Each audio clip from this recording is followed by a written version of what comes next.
ಈ ಡ್ರಾಮಾ ಎಲ್ಲ ನನ್ನ ಹತ್ರ ಬೇಡ. ಶಿವಗಾಮಿ ಎಲ್ಲಿದ್ದಾಳೆ, ಹೇಗಿದ್ದಾಳೆ ಅನ್ನೋದು ನನಗಿಂತ ನಿನಗೆ ಚೆನ್ನಾಗಿ ಗೊತ್ತಾ. ಯಾವಾಗ ಆದಿಗ್ ಮಾತು ಬಂದಿರೋದೇ ನನಗೆ ಹೇಳಿಲ್ವೋ, ಆ ಕ್ಷಣನೇ ನಿನ್ ಮೇಲಿರೋ ನಂಬಿಕೆ ನನಗೆ ಹೊರಟೋಯ್ತು. ನೀವು ಮಾತ್ರ ಎಲ್ಲ ವಿಷಯನೂ ಸೀಕ್ರೆಟ್ ಆಗಿ ಇಟ್ಕೋಬಹುದು. ನಾನು ಎಲ್ಲ ವಿಷಯನೂ ನಿಮಗೆ ಬಿಟ್ಕೊಟ್ಬಿಡ್ಬೇಕಲ್ವಾ? ನನ್ನ ಬಗ್ಗೆ ಗೊತ್ತಲ್ಲ, ತುಂಬಾ ಆಟ ಆಡಬೇಡಿ. ಎಲ್ಲರ ಆಟನೂ ಮುಗಿಸ್ಬಿಡ್ತೀನಿ. Hello hello hello sir.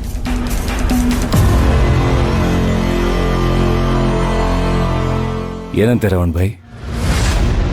Shivagami ಸತ್ತಿಲ್ವಂತೆ, ನಮಗೆ ಕಿವಿಗೆ ಹೂವ ಮೂಡಿಸ್ತಿದ್ದಾಳೆ. ಸಾಯಿಸಿರೋದೇ ನಾವು. ನಮಗಿಂತ ಚೆನ್ನಾಗಿ ವಿಷಯ ಅವಳು ಗೊತ್ತಾ? ನೀವು ಹೇಳ್ದಂಗೆ ಕಲ್ಪನಾ ಆಸ್ತಿನ ನಮಗೆ ಒಪ್ಪಿಸ್ತಾ ಇದ್ದಾಳಲ್ಲ, ಅದೇನಾದರೂ ಗೊತ್ತಾಗಿರಬೇಕು. ಅಲ್ಲಿರೋದು ಕಲ್ಪನಾ ಅಲ್ಲ, ಅದು ಶಿವಗಾಮಿ ಅಂತ ನಿಮ್ಮ ತಲೆಯಲ್ಲಿ ಹುಳ ಬಿಡೋದಕ್ಕೆ ಕಾಲ್ ಮಾಡಿದ್ದಾಳೆ ಅಂತ ಅನ್ಸುತ್ತೆ. ಸದ್ಯಕ್ಕೆ ಆಸ್ತಿ ಒಪ್ಸೋ ಪ್ರೋಗ್ರಾಮ್ನ ನಿಲ್ಲಿಸಿ ಅವರು ಒಳಗಡೆಗೆ ಬಂದು ಆಸ್ತಿಲಿ ಪಾಲ್ ಕೇಳೋ ಪ್ಲಾನಿಂಗಲ್ಲಿರಬೇಕು. ಈಗ ಆದಿಗೆ ಮಾತು ಬಂದಿದೆ, ನನಗೆ ಮೊದಲಿನ ಥರನೇ ಶಕ್ತಿ ಬಂದಿದೆ. ನಾನು ಆ ಥರ ಮಾಡ್ತೀನಿ, ಈ ಥರ ಮಾಡ್ತೀನಿ ಅಂತ ನನ್ನ ಹತ್ರನೇ ಬುರುಡೆ ಬಿಡ್ತಿರ್ಬೇಕು. ಇವ್ರನ್ನೆಲ್ಲ ಎಲ್ಲಿಡಬೇಕು ಅಲ್ಲೇ ಇಡಬೇಕು. ನಮಗೆ ಆಸ್ತಿ ಬರೋದನ್ನ ಯಾವ ಶಕ್ತಿಯಿಂದನೂ ತಡೆಯೋದಕ್ಕಾಗಲ್ಲ. ಬಾ, ಇನ್ನೇನು ಪ್ರೆಸ್ ಮೀಟ್ ಶುರು ಆಗುತ್ತೆ. ಲೈವ್ ಟೆಲಿಕಾಸ್ಟ್ ಹಾಕೊಂಡು ನೋಡೋಣ. ಸರಿ ರವಣ್ ಭಾಯ್.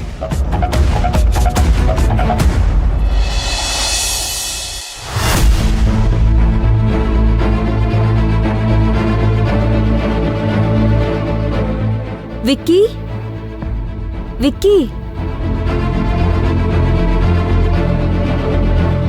ಏನ್ ಹೇಳು ಕಲ್ಪನಾ? ತುಂಬಾ ದಿವಸದಿಂದ ನಾನು ನಿನ್ನ ಹತ್ರ ಒಂದು ವಿಷಯ ಹೇಳಬೇಕು ಅಂತ ಅನ್ಕೊಂಡಿದ್ದೆ. ಅದೇನ್ ಹೇಳು ಕಲ್ಪನಾ?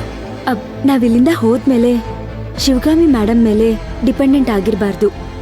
ನಮ್ದೇ ಕೆಲಸ ಹುಡ್ಕೋಬೇಕು. ನಾನಿನ್ನು ಕೆಲ್ಸಕ್ಕೆ ರಿಸೈನ್ ಮಾಡಿಲ್ಲ ಕಲ್ಪನಾ. ಸಿಕ್ ಲೀವ್ ಹಾಕಿದ್ದೀನಷ್ಟೇ. ನನ್ನ ಹೈಯರ್ ಆಫೀಸರ್ ಹತ್ರ ನಮ್ಮ ಸಮಸ್ಯೆಗಳನ್ನೆಲ್ಲ ಹೇಳ್ಕೊಂಡೆ. ಪಾಪ ಅವರು ನಮಗೆ ತುಂಬಾನೇ ಸಪೋರ್ಟ್ ಮಾಡಿದ್ರು. ನಾನು ಸಿಕ್ ಲೀವ್ನ ಎಕ್ಸ್ಟೆಂಡ್ ಮಾಡ್ತೀನಿ, ನಿಮ್ಮ ಪ್ರಾಬ್ಲಮ್ಗಳನ್ನ ಮುಗಿಸ್ಕೊಂಡು ಡ್ಯೂಟಿಗೆ ಜಾಯ್ನ್ ಆಗಿ ಅಂತ ಹೇಳಿದ್ದಾರೆ. ನಿನ್ನೆನೂ ಕೂಡ ಕಾಲ್ ಮಾಡಿದ್ದೆ, ಬಂದು ಜಾಯ್ನ್ ಆಗಿ ಅಂತ ಹೇಳಿದ್ದಾರೆ. ಸತ್ಯ, ನಿಮ್ಗಾದ್ರೂ ಕೆಲಸ ಇದೆಯಲ್ಲ, ನಾನು ಆದಷ್ಟು ಬೇಗ ಒಂದ್ ಕೆಲ್ಸನ ಹುಡ್ಕೋಬೇಕು. ಸದ್ಯಕ್ಕೆ ನೀನು ಕೆಲಸ ಹುಡ್ಕೋ ಅವಶ್ಯಕತೆ ಇಲ್ಲ. ಸ್ವಲ್ಪ ದಿನ ಆರಾಮಾಗಿ ರೆಸ್ಟ್ ಮಾಡು. ನಂಗೆ ಕೆಲಸ ಇದೆಯಲ್ಲ, ನೀನ್ ಯಾಕೆ ಮಾಡ್ಬೇಕು ಹೇಳು?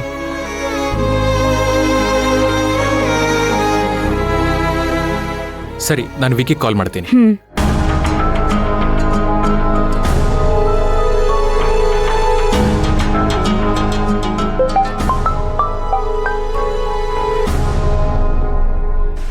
ಅಶೋಕ್ ಸರ್ ಕಾಲ್ ಮಾಡ್ತಿದ್ದಾರೆ. ಹೌದಾ? ಏನು ಅಂತ ಕೇಳಿ. ನಮಸ್ತೆ ಸರ್. ಹೇಗಿದೆಯಾ ವಿಕಿ? ಚೆನ್ನಾಗಿದ್ದೀನಿ ಸರ್. ರಾವಣ್ ಕ್ರಿಮಿನಲ್ ಹಿಸ್ಟ್ರಿಗೆ ಸಂಬಂಧಪಟ್ಟಿದ್ದ ಎಲ್ಲ ಸಾಕ್ಷಿನೂ ರೆಡಿ ಆಗಿದೆ. ಒಂದು ಪ್ರೆಸ್ ಮೀಟ್ ಮಾಡ್ತಾ ಇದ್ದೀವಿ, ನೀನು ಅಲ್ಲಿಗೆ ಬಂದ್ಬಿಡು. ಲೊಕೇಶನ್ ಕಳಿಸ್ತೀನಿ. ಆಯ್ತು ಸರ್, ಬರ್ತೀವಿ. ಲೊಕೇಶನ್ ಕಳಿಸಿ. ಓಕೆ. ಏನಂತೆ? ರಾವಣ್ ಕ್ರಿಮಿನಲ್ ಆಕ್ಟಿವಿಟೀಸ್ನೆಲ್ಲ ಫೈಲ್ ಮಾಡಿದಾರಂತೆ. ಅದನ್ನ ಪ್ರೆಸ್ನವ್ರ ಮುಂದೆ ಇಡ್ತಾ ಇದಾರಂತೆ. ಅದಕ್ಕೆ ನಮ್ಮನ್ನು ಕರೀತಾ ಇದ್ದಾರೆ.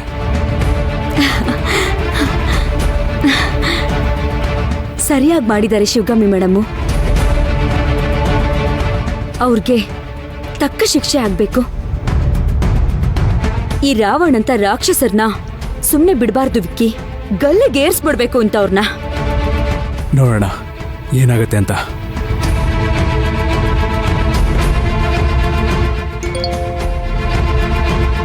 ಹಾಂ, ಶಿವಗಾಮಿ ಲೊಕೇಶನ್ ಕಳಿಸಿದ್ದೀನಿ. ಶಿವಗಾಮಿ ಮೇಡಮ್ ಮನೆಗೆ ಹೋಗ್ತಾ ಇದೆಯಲ್ಲ, ಏನಾಯ್ತು? ಅಂತ ಬೆಳವಣಿಗೆ ಏನೂ ಆಗಿಲ್ಲ. ಇವಾಗ ತಾನೇ ಫ್ಯಾಕ್ಟ್ರಿ, ಆಫೀಸು, ಸ್ಕೂಲು ಇದನ್ನೆಲ್ಲ ಕಲ್ಪನಾ ಅವಳ ಹ್ಯಾಂಡ್ ಓವರ್ಗೆ ತಗೊಂತಾ ಇದ್ದಾಳೆ. ಇನ್ನು ಮುಂದೆ ನೋಡ್ಬೇಕು ಒಂದ್ ರೀತಿಲಿ ಅವಳು ಸ್ವಲ್ಪ ಜೆನ್ಯೂನಾಗಿ ಕಾಣಿಸ್ತಾಳೆ. ಯಾಮಾರ್ಸೋಣ ಅಂತ ಅನ್ಕೊಂಡಿದೀನಿ. ಎಲ್ಲರೂ ಒಟ್ಟಿಗೆ ಸೇರಿದ್ದೆ ಶಿವಗಾಮಿ ಮೇಡಮ್ನ ಯಾಮಾರ್ಸಕ್ತಾನೆ. ರಾವಣ್ಣ ಅಶೋಕ್ ಸರ್ನ ಮತ್ತೆ ಅವ್ರ ಮನೆಯವ್ರನ್ನ ಯಾಮಾರಿಸ್ತಾನೆ. ನೀವು ರಾವಣ್ಗೆ ಹಳ್ಳ ತೋಡ್ತಾ ಇದ್ದೀರಾ. ಸದ್ಯ ನಿಮ್ಮಮ್ಮ ಇಲ್ವಲ್ಲ. ಅಮ್ಮಂಗೆ ಈ ವಿಷಯ ಎಲ್ಲ ಹೇಳಿ ಬರಕ್ ಹೇಳಿದ್ದೀನಿ. ಓ, ಶಕುನಿ ಬಂದ್ಮೇಲೆ ಕುರುಕ್ಷೇತ್ರ ಸ್ಟಾರ್ಟ್ ಆಗುತ್ತೆ. ನಂದಿನಿ ಮಾವ ಕಾಲ್ ಮಾಡಿದ್ರು. ಆ ಕಲ್ಪನಾ ಎಲ್ಲ ಆಸ್ತಿನ ಪ್ರೆಸ್ ಮೀಟ್ ಮಾಡಿ ರಾವಣ್ಣ ಕೊಡ್ಬೇಕು ಅಂತ ಡಿಸೈಡ್ ಮಾಡಿದಳಂತೆ. ನಿಜನಾ?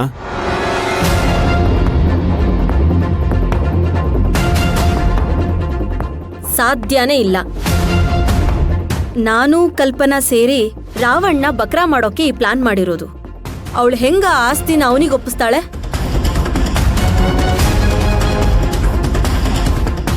ಸ್ಕೂಲ್ಗೇನೆ ಸೈನ್ ಮಾಡ್ತಾ ಇಲ್ಲ, ಡ್ರಾಮಾ ಮಾಡ್ಕೊಂಡು ಓಡಾಡ್ತಾ ಇದ್ದಾಳೆ. ಮತ್ ಮಾವ ಹೇಳ್ತಾ ಇದ್ರು ತುಂಬಾ ಕ್ಲೋಸ್ ಸರ್ಕಲ್ ಇಂದ ಮೆಸೇಜ್ ಬಂದಿದೆ ಅಂತ. ಅವಾಗವಾಗ ರಾವಣ್ ಕಡೆಯಿಂದ ಯಾರೋ ಮಾವಂಗೆ ಫೇಕ್ ನ್ಯೂಸ್ ಕೊಡ್ತಾ ಇದ್ದಾರೆ. ಲಾಸ್ಟ್ ಟೈಮು ಶಿವಗಾಮಿ ಸತ್ತೋದ್ಲು ಅಂತ ಫೇಕ್ ನ್ಯೂಸ್ ಕೊಟ್ರು. ಅದೇನಾಯ್ತು? ಅದೇ ರೀತಿ ಇದು ಕೂಡ ಸುಳ್ಳು. ಮಾವಂಗ್ ಹೇಳಿದ್ರೆ ಅವರು ನಮಗ್ ಹೇಳ್ತಾರೆ. ನಮ್ ರಿಯಾಕ್ಷನ್ ಏನು ಅಂತ ನೋಡ್ಕೊಳ್ಳೋದಕ್ಕೆ ರಾವಣ್ ಇದೆಲ್ಲ ಪ್ಲಾನ್ ಮಾಡ್ತಾ ಇರೋದು.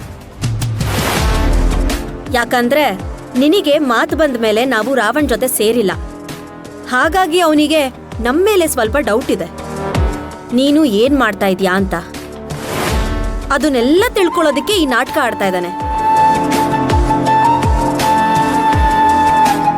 ಸರಿ, ನಿನ್ ಕಲ್ಪನಾ ಜೊತೆ ಸ್ವಲ್ಪ ಹುಷಾರಾಗಿರು. ಏನೇ ಇದ್ರೂ ಅಪ್ಡೇಟ್ ಮಾಡು. ಆಮೇಲೆ ಏನೇ ಮಾಡೋದಿದ್ರು ಬೇಗ ಮಾಡಿ. ದಿನಗಳು ಕಳೆದಷ್ಟು ಪ್ಲಾನ್ಗಳು ವೀಕ್ ಆಗ್ತವೆ. ಆಮೇಲೆ ನನಗೂ ಕಲ್ಪನಾಗೂ ಸಪ್ರೇಟಾಗಿ ಒಂದು ಮೀಟಿಂಗ್ ವ್ಯವಸ್ಥೆ ಮಾಡು.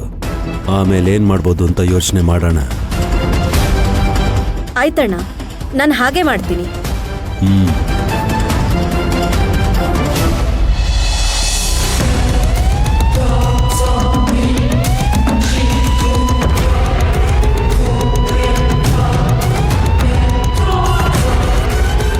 ಓಹೋ, ನೀನು ನಿಮ್ಮ ಅಣ್ಣನ ಜೊತೆ ಸೇರ್ಕೊಂಬಿಟ್ಟ. ಸಿಂಹ ಬೇಟೆ ಆಡಿದ್ದನ್ನ ತಿನ್ನೋಕೆ ಸೀಳ್ನಾಯಿಗಳು ಪ್ಲಾನ್ ಮಾಡ್ತಾ ಇದ್ದೀರಾ. ಅಯ್ಯೋ, ನಿಂದ್ ಯಾವಾಗ್ಲೂ ಇದ್ದಿದ್ದೆ. ನೀನಂತೂ ಉದ್ಧಾರ ಆಗಲ್ಲ. ಸಾಯಿ ಹಿಂಗೆ.